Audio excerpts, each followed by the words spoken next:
In all of this, we must remember that the Lord has never given more emphatic counsel to the church than that we are to teach the gospel by the Spirit, even the Comforter, which was sent forth to teach the truth. Do we teach the gospel by the Spirit of truth He has inquired, or do we teach it some other way? And if it be some other way, He warns, it is not of God. In language echoing other commandments, He has said, if you receive not the Spirit, ye shall not teach. No eternal learning can take place without that quickening of the Spirit from heaven. So, parents, teachers, leaders, we must face our tasks the way Moses faced the promised land. Knowing he could not succeed any other way, Moses said to Jehovah, if thy presence go not with me, carry us not up hence. Now that's what our members really want when they gather in a meeting or come into a classroom anyway. Most people don't come to church looking merely for a few new gospel facts or to see old friends, though all of that is important. They come seeking a spiritual experience. They want peace. They want their faith fortified and their hope renewed. They want, in short, to be nourished by the good Word of God, to be strengthened by the powers of heaven. Those of us who are called upon to speak or teach or lead have an obligation to help provide that as best we possibly can.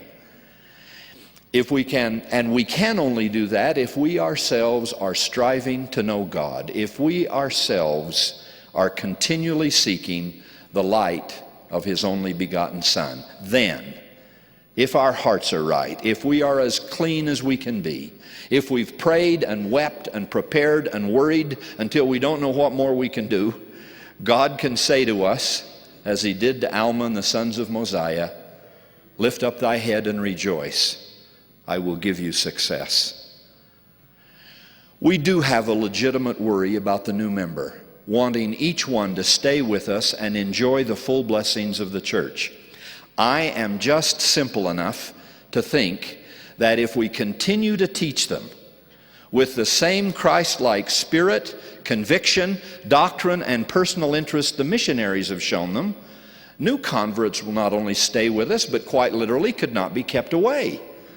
The need for continuing such solid teaching is obvious. In times like ours, we all need what Mormon called the virtue of the Word of God, because, he said, it had a more powerful effect upon the minds of the people than the sword or anything else which had happened unto them. When crises come in our lives, and they will, the philosophies of men interlaced with a few scriptures and poems just won't do. Are we really nurturing our youth and our new members in a way that will sustain them when the stresses of life appear? Or are we giving them a kind of theological Twinkie, spiritually empty calories? President John Taylor once called such teaching fried froth, the kind of thing you could eat all day and yet finish feeling totally unsatisfied. During a severe winter several years ago, President Boyd K. Packer noted that a goodly number of deer had died of starvation while their stomachs were full of hay. In an honest effort to assist, agencies had supplied the superficial when the substantial was what had been needed. Regrettably, they had fed the deer, but they had not nourished them. I love what President J. Reuben Clark said of our youth well over a half century ago. The same thing can be said of new members. They are hungry for the things of the Spirit, he said. They are eager to learn the gospel, and they want it straight, undiluted. You do not have to sneak up behind them and whisper religion in their ears.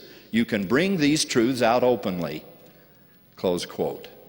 Satan is certainly not subtle in his teachings. Why should we be?